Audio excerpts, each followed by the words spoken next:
Good morning, everybody. I am Philippos Solomon from Mission IAS. My dear guys, as last day I made you understand something concerning to planning commissions on the basis of 5-year plan, different concept, different knowledge. I also gave you before you, and you have also got different information concept concerning to database question, data analysis question. Whenever a question can be raised before you on the basis of UPSC and PCS examination, you can go through that particular answer. Okay. My dear guys, this is your second episode on the basis of planning commission concerning to 5-year plan. Is it okay? Last day I discussed since 1951, from 1951 to 69, mean to say when the three annual plan launched in our country. After third problems and challenges of our country, like if I'm talking about the Indo-Pak, Indo-China and great drought occurred in our country, and due to that our economy was completely collapsed.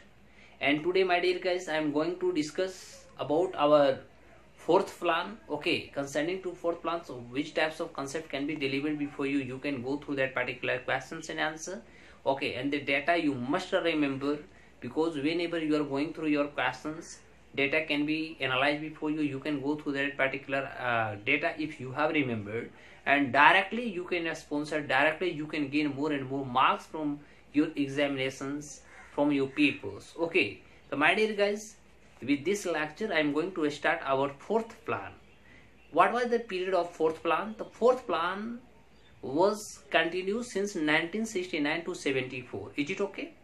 1969, you know very well what during 1969 14th number of 14th banks in our country were completely nationalized. In that period, the Prime Minister of our country was Srimati Indira Gandhi ji. Is it okay? In that period, 14 banks were nationalized. I am talking about the first objectives, and then I will discuss about the output. Last day, as I discussed. Okay, the what was the objectives of fourth 5-year plans during 1969 to 74. Is it okay?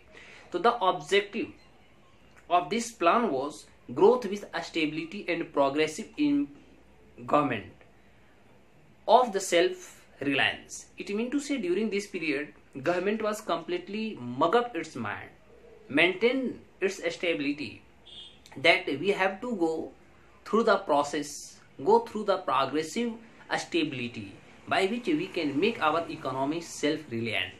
यानी बात थी कि हमारी economy को stable कर लेनी है, लगातार प्रोग्रेस करनी है, और साथ ही साथ हमारी एक ऐसी अचीवमेंट होनी चाहिए जो हमारा आत्म संतुलन और आत्मनिर्भरता का कॉन्सेप्ट सिखाता है. Is it okay? And this 5-year plan, fourth 5-year plan was completely led for a special purpose, emphasize on improving the condition of underprivileged and weaker sections. Because during the third 5-year plan, because great drought we all have seen fell in, Indo-China, Indo-Pak war we also faced. So during that period, people who were privileged, deprived of several types of their fundamental rights, those were completely carried out to bring out their stability, their fundamental rights, what their fundamental, for what they are fighting. There is the problem.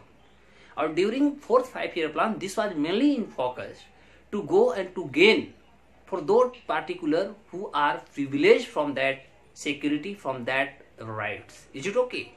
And during this period, there is the main and a special thought concept which has been delivered, that food security in gold was also one of the main goal.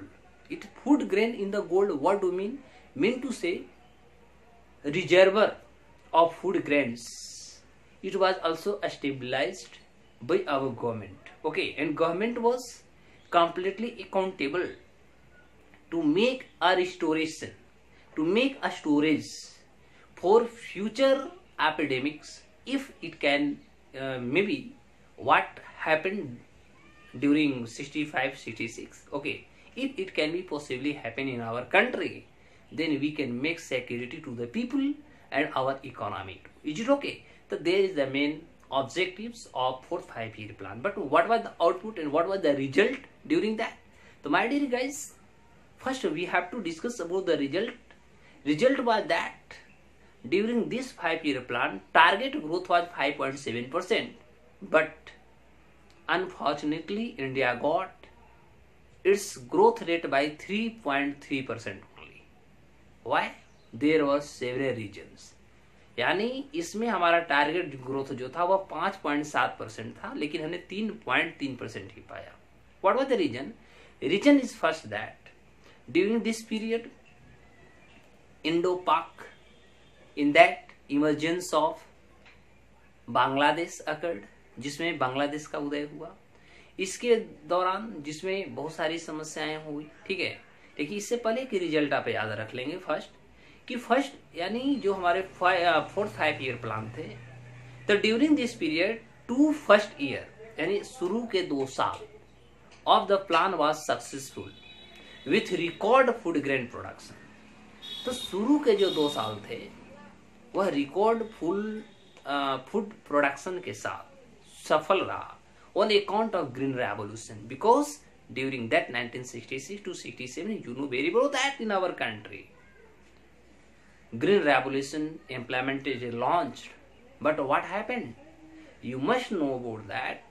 When Green Revolution was implemented in our country, there was a motto and objective that around our country, complete India will get flourished result from this launching process of our country. But unexpectedly, we can say, unfortunately, it grew in a successful ranks, especially in Punjab, Haryana, Uttar Pradesh, West Uttar Pradesh, and some area of Rajasthan. Is it okay? यानी green revolution से जो product किया गया था कि पूरी भारत को एक फूड ग्रेन में उनकी एक असफलता हासिल कराएंगे, ऐसा कुछ नहीं हुआ, बल्कि इसमें बहुत कम ही आप कह सकते हैं. खास तौर पे जैसे आपका पंजाब हुआ, हरियाणा, पश्चिमी उत्तर प्रदेश, राजस्थान के कुछ क्षेत्र, यही उसके दायरे में आए. Is it okay? तो ड्यू टू दैट 2 साल जो हमारा 4th 5-year प्लान की जो 2 साल शुरुआती दौर जो था वह हमारा सक्सेस किया, रिकॉर्ड फूड ग्रेन्स के साथ सक्सेस किया. और उसके पीछे reason was that grain revolution जो स्टार्ट हुई थी. Second was that adoption of import substitution policy and export promotion policy widened the industrial base.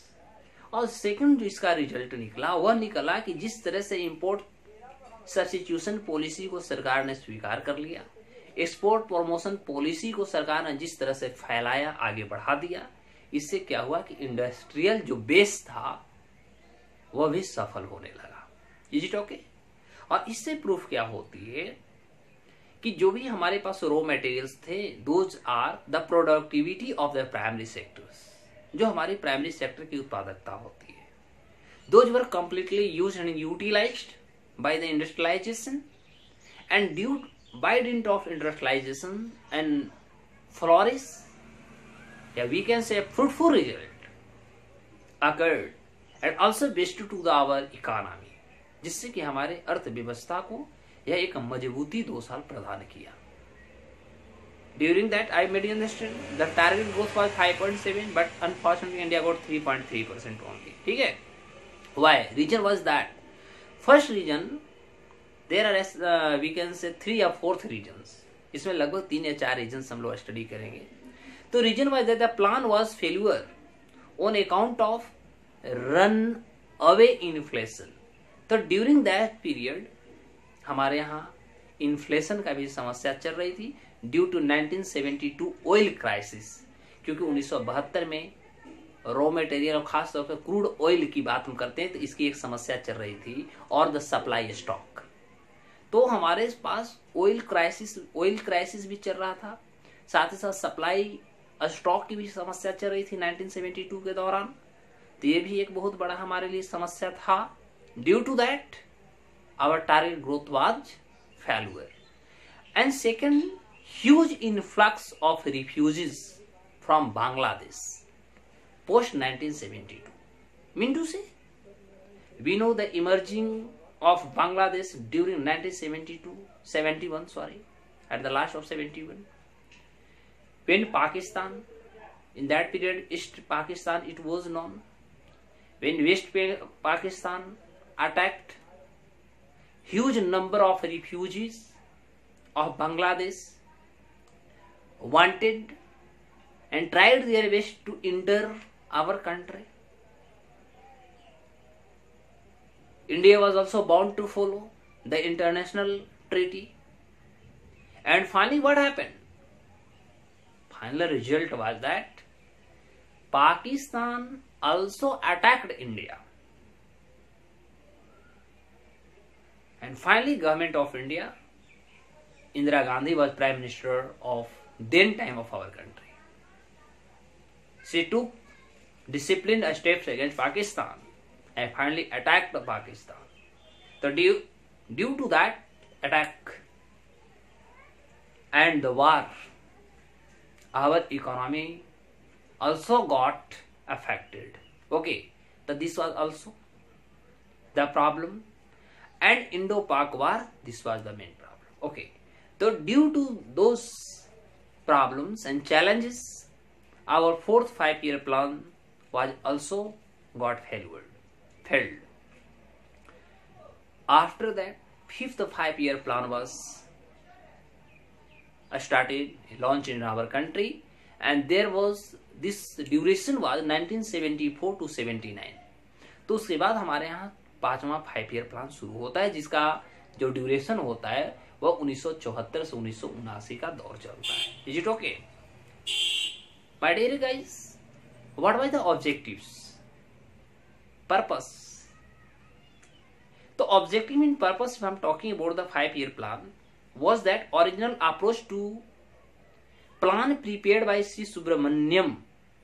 तो सबसे पहले याद रखिएगा कि 5वां जो हमारा 5-year प्लान था, इसको एक जो अप्रोच बनाया गया था, एक आप कह सकते जो एक ऑर्डरेंस, एक सीरीज में जो एक प्रिपेयर्ड एक प्लान को की गई थी, यह प्रिपेयर किया गया था सी सुब्रमण्यम जी के द्वारा, who proposed economic growth along with direct attack on poverty, जिन्होंने सबसे पहला एक कदम उठाए कि हमें एक इकोनॉमिक ग्रोथ को, मेरा ही पर्पस होगा, my main purpose to achieve economic growth along with direct attack on poverty. उन्होंने कहा कि मैं प्रत्यक्ष रूप से अपने अर्थव्यवस्था में जो आर्थिक हमारी जो स्टेबिलिटी होगी उसको अचीव करेंगे तथा गरीबी को हटाएंगे. गरीबी पर उन्होंने डायरेक्ट आक्रमण किया. Is it okay? But what happened? The final draft prepared by DP धर, ट्राई टू अंडरस्टैंड, यानी this plan was proposed by C. Subramaniam Swami, C. Subramaniam. But if I'm talking about the draft, okay, if I'm talking about the draft of the 5-year plan was completely prepared by D.P. Dhar with objective of removal of poverty, Garibi Hatao.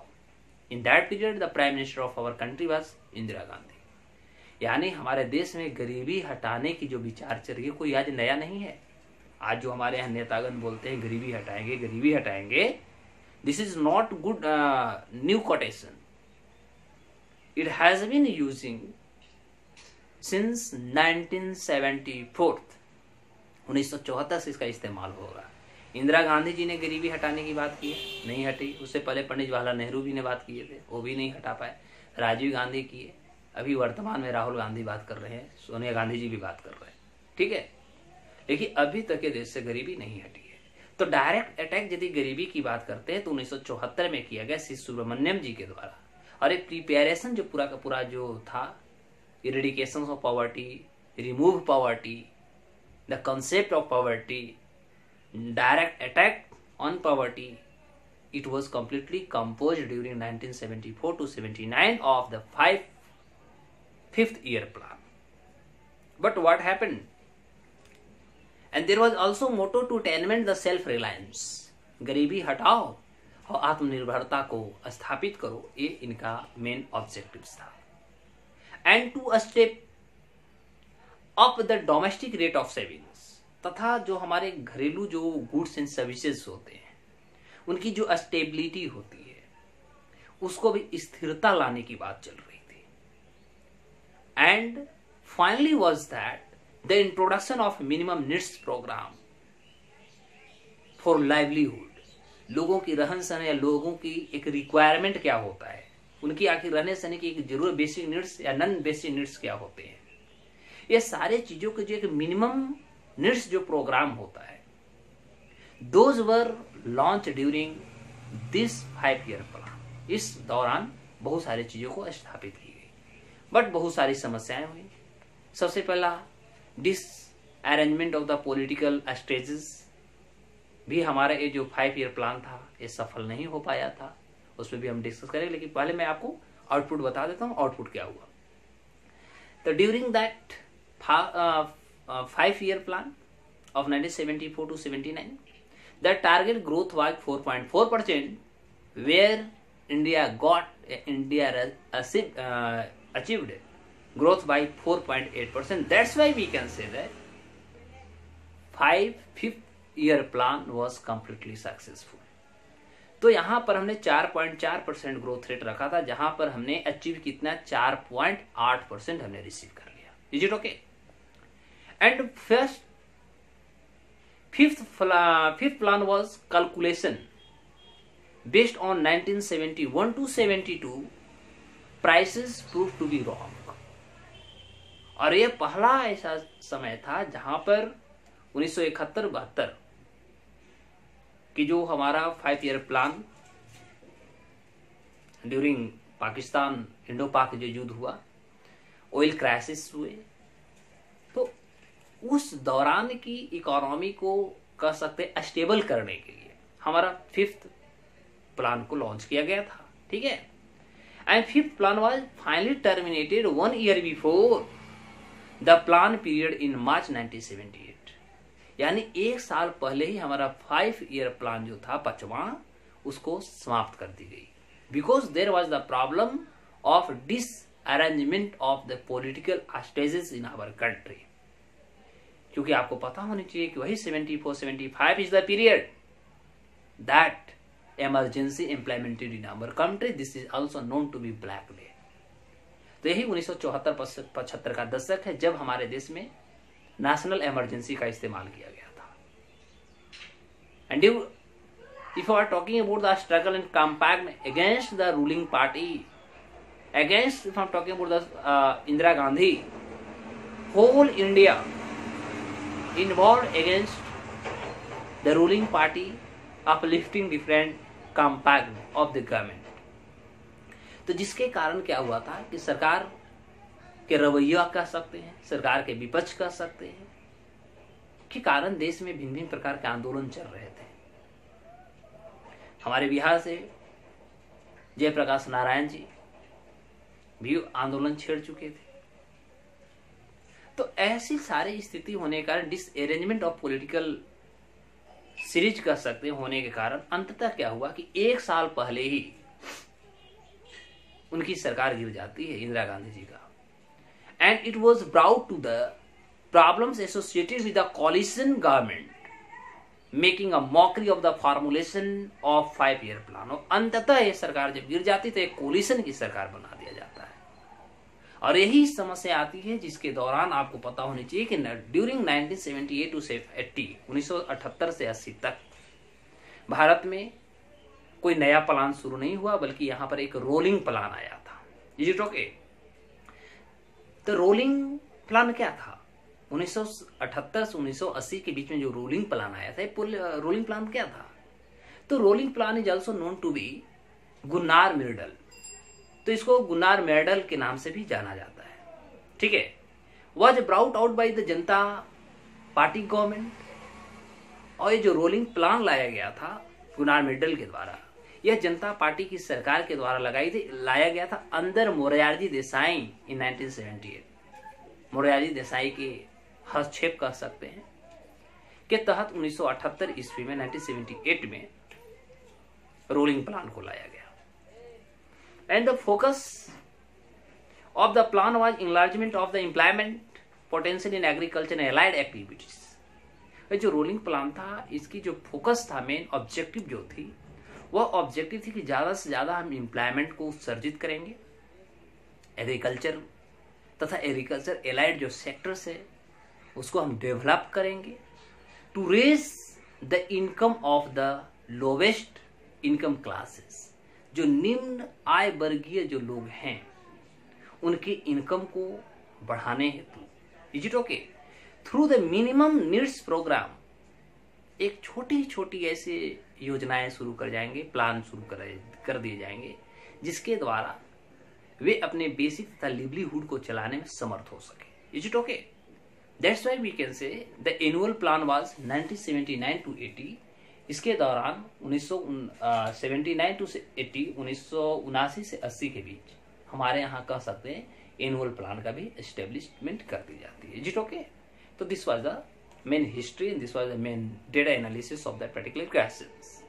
If I am talking about the 6th 5-year plan, छठा 5-year plan हमारे यहाँ कब हुआ?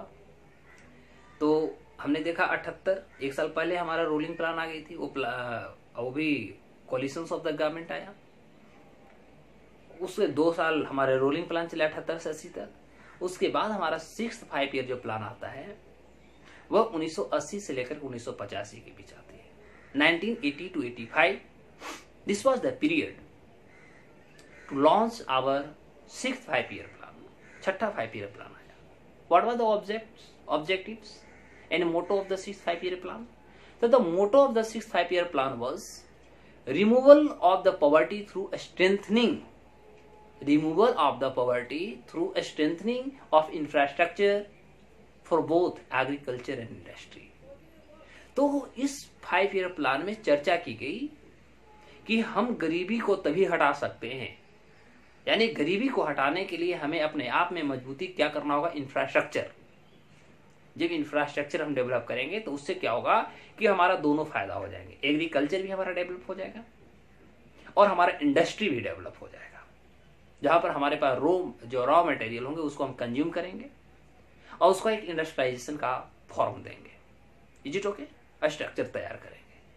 तो this was the motto and objective and this 6th 5-year plan also emphasized to make the greater management, efficiency and monitoring of the various schemes। तो इसमें कार्य की गई कि बड़े बड़े मैनेजमेंट को कैसे कंट्रोल की जाए, वर्किंग एफिशिएंसी को बढ़ाया जाए। यदि बात करते हैं हम इंडस्ट्रियलाइजेशन की तो उनकी प्रोडक्टिविटी इफिशिएंसी को बढ़ाया जाए। यदि वर्कर्स हैं तो उनकी वर्किंग एफिशिएंसी को बढ़ाया जाए। कैसे मॉनिटर किया जाए? वेरियस जो सिस्टम्स थे those were completely we can say transform and made a change to get their requirement as goal which has been oriented during that period. और उस समय जो भी उनकी गोल ओरिएंट की गई थी वे सारे चीजों को प्राप्त करने के लिए उन्होंने ऐसा कार्य किया। Is it okay?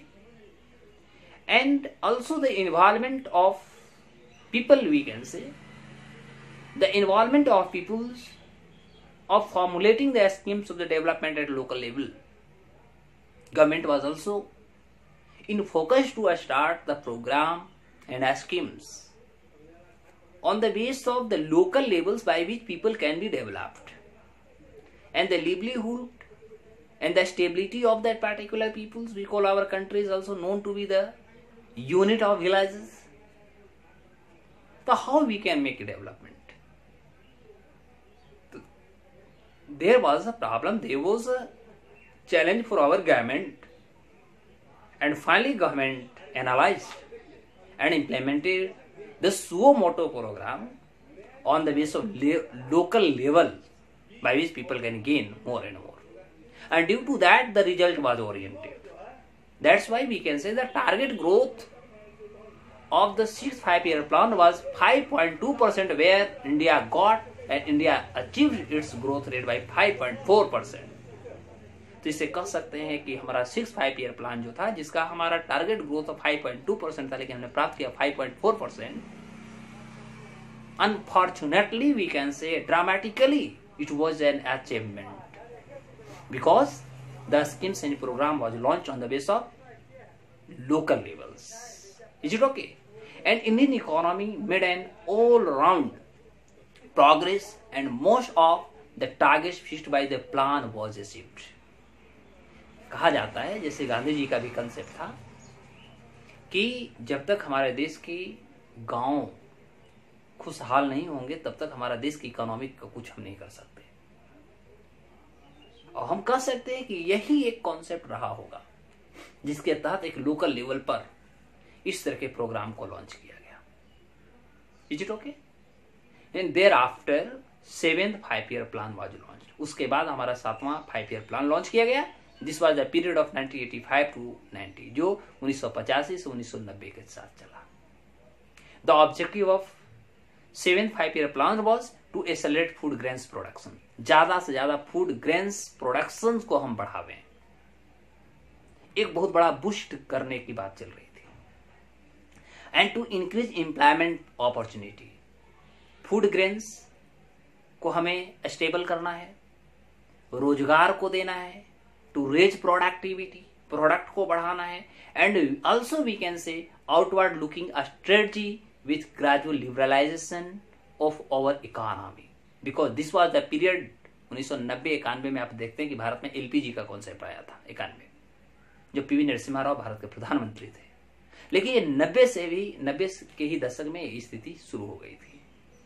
तो इस आधार पर कह सकते हैं कि हमारी इकोनॉमी को लिबरलाइजेशन की ओर ले जाने का भी कॉन्सेप्ट इसके तहत शुरू हो जाता है। Due to that a lot of output gained by our country and economists and the prospect of our country which has been achieved, and what was the gained by our country, these were the environment of the concepts like that. If I'm talking about the food grain products grew by 3.23%, तो हमारे पास food grain जो था 3.23% का साथ increase करता है as compare to a long term growth rate of 2.68% between 1967 to 68 and 1988 to 89, जो एक रिकॉर्ड आप कह सकते हैं 1967, 68 तथा 88, 89 ये दोनों के रिकॉर्ड को तोड़ते हुए हमारे देश की जो फूड ग्रेन्स थी वह एक कह सकते हैं रिकॉर्ड तोड़ हासिल करता है, जो 3.23% जो पहले हमारा जो 1967, 68 में 2.68% था